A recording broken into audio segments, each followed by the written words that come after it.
Today, let us take some time to study God's Word with a sermon titled, The Righteous Who Walk in the Ways of God. It can be said that the way of God contains lessons that educate us about righteousness. Throughout the Bible, we can find many teachings and examples regarding who the righteous are and who the wicked are. The Bible regards those who are wicked as the people who abandon God. These wicked people are the ones that neither revere nor fear God. Since there is no fear of God in them, they put themselves in a position to eventually leave God. Due to this, they will naturally fail to follow any of the commandments or uphold God's laws and regulations which He has established for us. Nowadays, we can find many people like this all around us. Consequently, the book of 2 Thessalonians chapter 1 says that at the last judgment, God will punish those who do not fear Him and do not obey and carry out God's will. In the past, we used to be sinners on the side of the wicked. However, God called us, taught us, and opened the way of righteousness so that we may live as those who are acknowledged as God's righteous people. Therefore, once we begin following the ways which God has guided us to live and walk in them, won't we be considered as those who do what is right? So today, let us study God's Word through the sermon titled, The Righteous Who Walk in the Ways of God. Let us begin by taking a look at the book of Hosea chapter 14, verse 9. Hosea chapter 14, verse 9, it is written, Who is wise? He will realize these things. Who is discerning? He will understand them. The ways of the Lord are right. The righteous walk in them, but the rebellious stumble in them. To summarize the point, we can say that only the righteous are able to walk in the ways of God. However, sinners will never walk in the ways of God. The standards to discern the righteous from the wicked depends on whether or not they follow in the ways of God. Hence, the book of Hosea chapter 14 verse 9 explains that the ways of the Lord are right, the righteous walk in them, but the rebellious stumble in them. If we have been only partially following God and still find ourselves lacking in some areas of our life of faith, we should begin to reflect upon those matters. Also, let us always think to ourselves, I still need to be molded and refined in many areas of my faith. Though this is true, God still considers us as righteous. Yet we may ask, if we are all sinners, then how can God call us righteous? You are right. We were formerly sinners who stood on the side of the wicked. We were those who followed the ways of wickedness in God's eyes. Thus, the book of Romans chapter 3 says that on this earth, there is no one righteous, not even one. We were all sinners and walked the ways of evil. What kind of person will we be if we claim to have no sin before God? We will be labeled as liars. Indeed, we were all sinners and we used to belong to the group of people who are regarded as evil and wicked. Would we be able to return to the kingdom of heaven that we have always longed for if we remain in such a position? Regarding this question, Jesus gave a definite answer. Let's take a look at God's word in the Gospel of Matthew chapter 5, verse 20. For I tell you that unless your righteousness surpasses that of the Pharisees and of the teachers of the law, you will certainly not enter the kingdom of heaven. There is no one righteous, not even one person on this earth. Those who claim to be without sin are liars. Taking this all into consideration, the Bible teaches us that all men were sinners and walked in the ways of those who are evil and wicked. We should keep in mind Jesus' words. Unless your righteousness surpasses that of the Pharisees and the teachers of the law, you will certainly not enter the kingdom of heaven. Let us further study this matter by reading Matthew chapter 7 and comprehend a little more of what kind of deeds and behaviors we must have as proof of our righteousness before God. Let us read God's word in Matthew chapter 7, verse 21.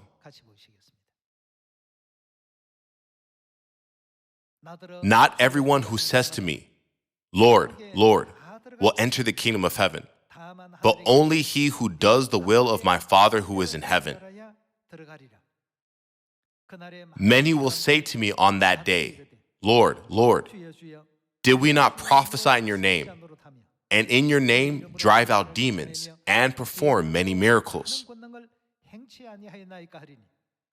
Then I will tell them plainly, I never knew you. Away from me, you evildoers. Here, the expression, you evildoers, is expressed as you who practice lawlessness in another Bible version.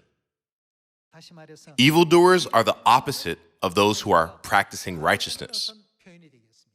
Then, who does God consider as the people who do evil? They are those who do not practice God's holy commands, laws, and regulations. He describes them as evildoers and those who practice lawlessness. God also plainly says to them, away from me, you evildoers. Jesus said, for I tell you that unless your righteousness surpasses that of the Pharisees and the teachers of the law, you will certainly not enter the kingdom of heaven. Couldn't we say that the righteousness that Jesus spoke of is the most important and decisive factor that allows us to, or even prevents us from entering the kingdom of heaven? Furthermore, we read the verse that says, the ways of the Lord are right, the righteous walk in them, but the rebellious stumble in them. We are now walking in the ways of God. It is not because we are worthier or more deserving than others. It is only because God has forgiven all our sins and atoned for our iniquities. He has changed us from being in the position of a sinner to becoming part of the righteous. He gave us a precious promise by saying, if you do this, all your past sins will be remembered no more, and you will be freed from the bondage of the wicked. You will find yourselves in the same place as that of the righteous. Isn't this why God allowed us his commands, laws, and regulations of the new covenant? Hence it is written that the ways of God are right. This indicates that only the righteous can walk in his ways and will be able to enter the kingdom of heaven. As we live on this earth, we come across many sins surrounding us. Throughout our lives, we strive to become a better person from the point of view of the people of the world. We strive to resemble those around us according to their standards, rather than focusing on keeping God's commands, laws, and regulations. However, the standards by which we live our life must be set by and depend only on God. We must be approved and justified by God. Shouldn't we be acknowledged by God as the righteous? This is why God teaches us in Matthew chapter 7, not everyone can enter the kingdom of heaven, but only those who do the will of God.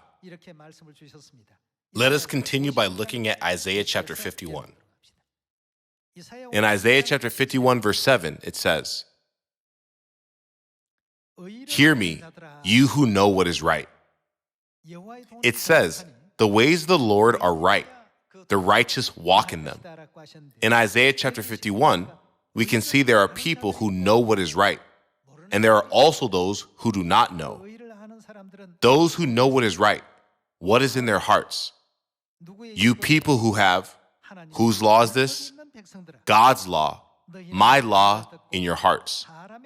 Do not fear the reproach of men or be terrified by their insults, for the moth will eat them up like a garment. The worm will devour them like wool, but my righteousness will last forever, my salvation through all generations. Those who know God's righteousness are those who keep God's law in their hearts. Isn't this what definitely confirms that these are the people who fully carry out God's commands, laws, and regulations? It is written in the Bible that only people such as these can walk in the ways of God. Nowadays, those who do not keep God's commands, laws, and regulations are fulfilling the verse which says, "There is no one righteous, not even one." They are destined to fall into this group. In other words, when God comes to judge the righteous and the wicked, these people will be judged and receive all the punishment prepared for evildoers. We should quickly remove ourselves from this group. God gave us a distinction so that we could leave the ways of the wicked. He divided people into two types of groups: the people who have God's law in their hearts and the people who do not. God called the people who have God's law as those who know what is right. Furthermore, He called the people who do not have God's laws as those who do not know what is right, indicating that they belong to the wicked. Reflecting upon these matters, we can feel how blessed we truly are. We have been taught the ways of the new covenant and all the truth by our father and mother. They allow us to keep God's commands, laws, and regulations. I can't help but express how happy we all are. Jesus said, "Unless your righteousness surpasses that of the Pharisees and the teachers of the law, you will certainly not enter the kingdom of heaven." We must always live a life under God's righteousness and walk in the ways of God. Now let us turn to the book of Micah chapter 4, verse 1. In Micah chapter 4, verse 1, it says, "In the last days, the mountain of the Lord's temple will be established as chief among the mountains. It will be raised above the hills, and peoples will stream to it. Many nations will come and say, 'Come, let us go up to the mountain of the Lord, to the house of the God of Jacob. He will teach us His ways.'" In this world where it was said that there is no one righteous, not even one, God has come and taught us the way of His righteousness. Didn't God say, "The ways of the Lord are right, the righteous walk in them"? It is written in this verse that He will teach us all His ways. Although there was no one righteous in this world, God Himself came to teach us His ways, rescued us from the ways of evil, and led us to walk in the ways of righteousness. He will teach us His ways. Why will God teach us His ways? So that we may walk in His paths. The law will go out from Zion, the word of the Lord from Jerusalem. Reflecting on God's word in Micah chapter 4. Only those who have been taught God's ways can walk the ways of righteousness. The evil and the wicked will find themselves in an unfortunate position, being unable to accept them nor carry them out. When will all this take place? It will be in the last days. It clearly says that only in the last days will God teach us His ways, so that we may all walk in His paths. Aren't those who walk in His paths the same ones mentioned in Hosea chapter 14, which says, "The righteous will walk in them"? God allowed us to stand on the side of the righteous, and even said, "We are the people who know what is right." In the past, God only knew us as sinners and as the wicked. However, God has now changed our destiny and led us to be completely reborn, so that we may live in the world of the righteous. Therefore, isn't salvation a guaranteed promise we will definitely receive in these last days if we only follow the ways God Himself taught us? In Hebrews chapter 9, it says, He will appear a second time to bring salvation. God's word in Micah chapter 4:2 will take place in the last days. In the last days, He will teach us His ways. For what purpose? For our salvation. For our salvation, God didn't forsake us to live full of sins as we did in the past. He allowed us to change from being known as the wicked and sinful to now being recognized as the righteous. He completely transformed us to become the people who can walk in the ways of God. Regarding this matter, the prophet Jeremiah wrote in Jeremiah chapter 31 as follows. Let us take a look at the verse in Jeremiah chapter 31, verse 31. The time is coming, declares the Lord, when I will make a new covenant with the house of Israel and with the house of Judah. It will not be like the covenant I made with their forefathers when I took them by the hand to lead them out of Egypt, because they broke my covenant, though I was a husband to them, declares the Lord. This is the covenant I will make with the house of Israel after that time, declares the Lord. I will put my law in their minds and write it on their hearts. I will be their God, and they will be my people. No longer will a man teach his neighbor, or a man his brother, saying, know the Lord, because they will all know me, from the least of them to the greatest, declares the Lord. For I will, what will God do regarding their wickedness? God said, I will forgive their wickedness. In the past, we were in the position of sinners deemed as the wicked, but here, for I will forgive their wickedness and will remember their sins no more. Through which covenant did God make this promise? God made this promise in His law and called it the New Covenant. I will remember their sins no more. By this, God meant that He would set us in a position where we are no longer considered sinners. Through what will God do this? God declared that He would fulfill it through God's law called the New Covenant. Nowadays, numerous people and churches like the sand by the seashore claim to believe in God. But are they following God's laws, regulations, and decrees? No, they aren't. Why is that? It is said that only the righteous can follow God's way. But they have not yet reached that level of righteousness. This is the reason. On the day of judgment, God will separate the righteous from the wicked. On that day, the aforementioned people will all be standing in the position of the wicked. Isn't the new covenant the promise that God made in order to forgive the sins of the wicked and make them righteous? In whose heart did God put this law?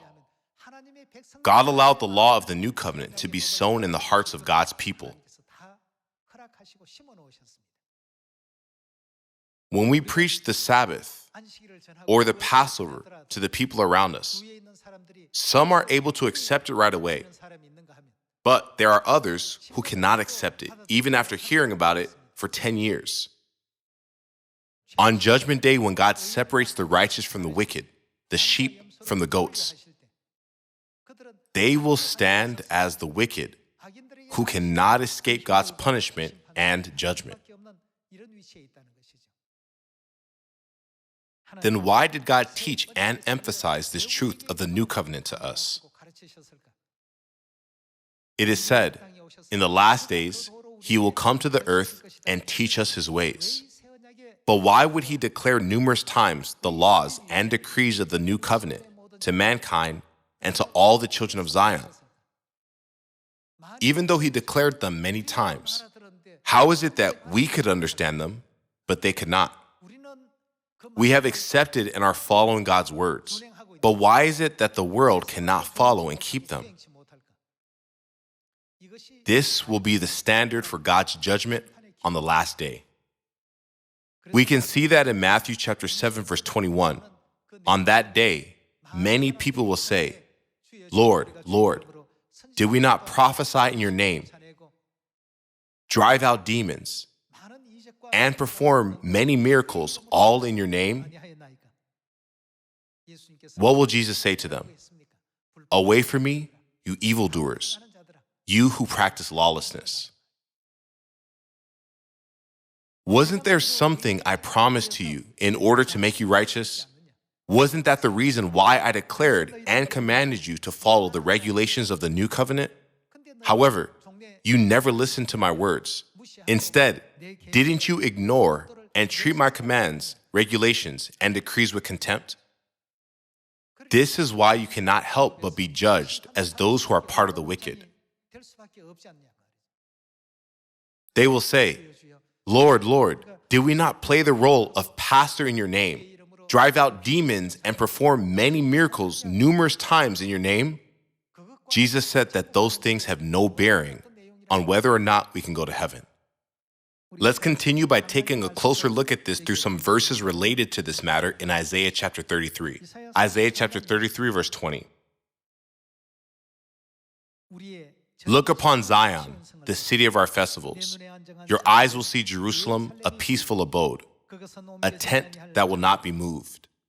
Its stakes will never be pulled up, nor any of its ropes broken. There the Lord will be our mighty one. It will be like a place of broad rivers and streams.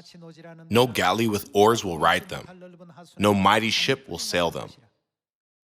For the Lord is our judge. The Lord is our lawgiver. The Lord is our king. It is he who will save us. Your rigging hangs loose.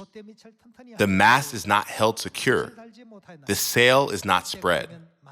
Then an abundance of spoils will be divided, and even the lame will carry off plunder. No one living in Zion will say, I am ill, and the sins of those who dwell there will be forgiven. Here, where do God's people, whose sins are forgiven, dwell? It says they dwell in Zion. In Zion, where God's feasts are celebrated, God is with us. There, he is our judge and our lawgiver.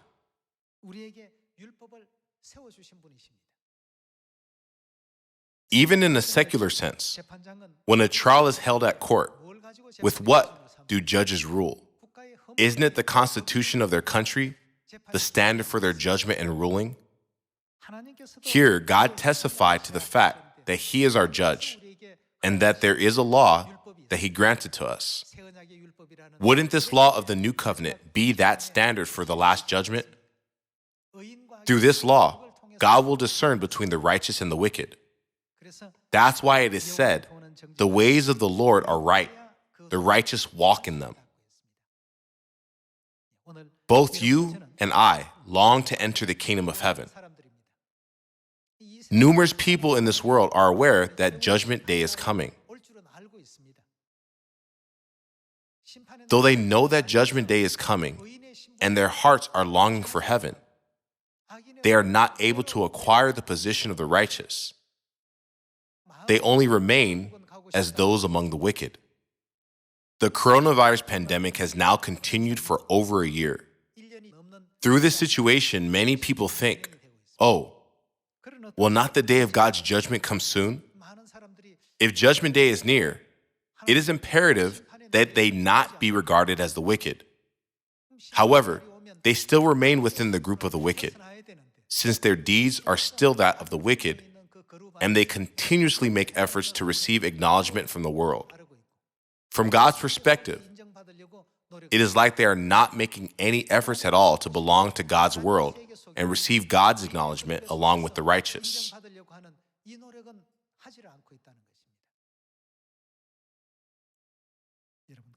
Everyone, what is the position of the Lord? It is written that he is our judge. On the last day, what could be considered the most important factor when God judges between the wicked and the righteous? Wouldn't God judge through the law of the new covenant made with his word? Didn't we see God who rejected the wicked saying, away from me, you evildoers, you who practice lawlessness?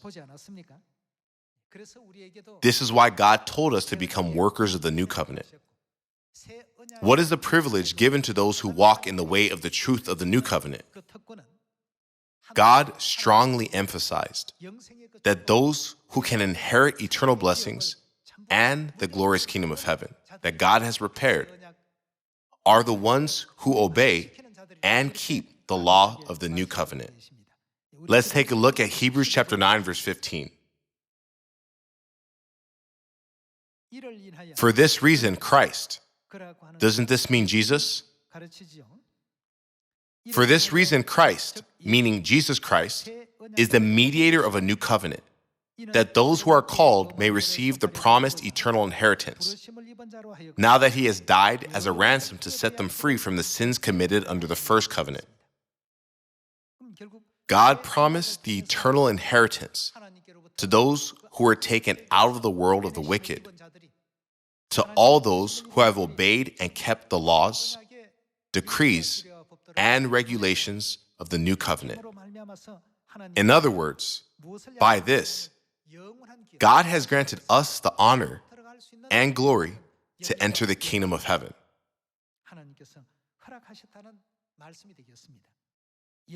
It is written, they may receive the promised eternal inheritance. So God let us know that the most meaningful and blessed work in the world is preaching the gospel of the new covenant.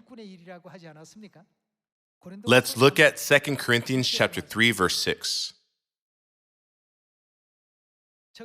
He has made us competent as ministers of a new covenant, not of the letter, but of the Spirit.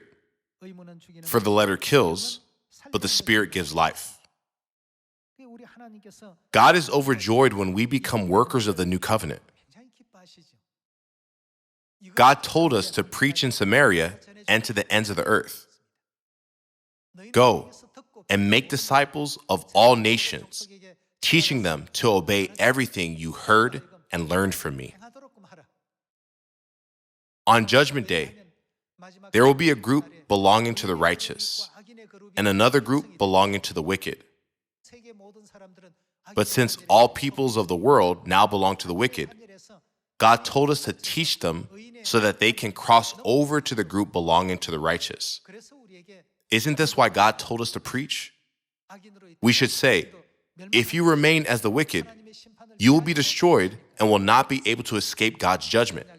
So please come back to the path of righteousness through the new covenant Passover. By doing so, let us enter the eternal kingdom of heaven God promised us. Please receive the promise of the heavenly inheritance. This is what we are doing when we preach. Since everyone in this world will be put to death if they were left alone, what did Jesus say he came to the earth to do?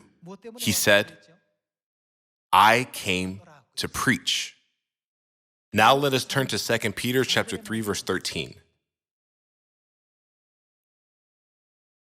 But in keeping with his promise, we are looking forward to a new heaven and a new earth, the home of righteousness.